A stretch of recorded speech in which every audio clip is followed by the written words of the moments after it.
Tulo ka adlaw sa dili pa ang Pasigarbo sa Sugbo 2024, masayran nga gisugdan na sa mga nagkadiyang contingents ang ilang blocking dinhi sa Cebu City Sports Center.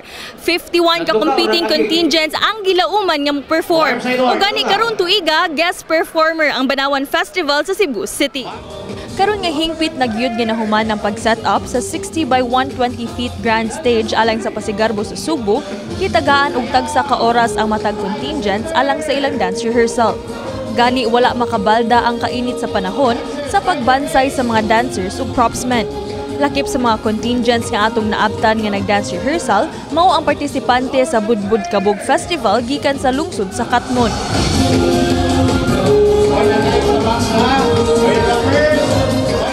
Grabe sab kaabtik sa mga dancers sa Ani-Anihan Festival sa lungsod sa Tabualan.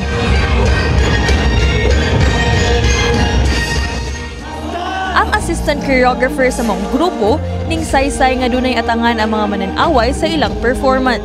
Ang angay atangan, among gibalik manggod ang mga bata, among gibalik kay Ani-Anihan Festival is known for its dancers, grabe mga bata, ang mga syagit among gibalik kay all throughout mao man ni among gipakita ang harvest sa Tabualan, ang asset sa Tabualan which is ang bamboo.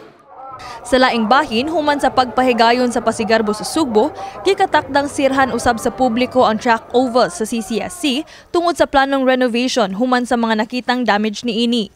Apan saysay ni Cebu City Acting Mayor Raymond Alvin Garcia nga dunay posibilidad nga partial ang pagtrabaho aron maka-cater gihapon kini sa mga gustong mogamit sa oval.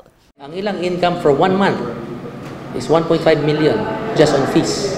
And they told me nga, Mayor, pwede ba mo request nga instead of total nga atong siradaan, maybe ang repairs partial lang, like maybe half of the oval, parang half magamit, and then the other half na sad on a different time. So yes, I am open to that possibility, but I will have to ask the contractor and our engineers if that is possible.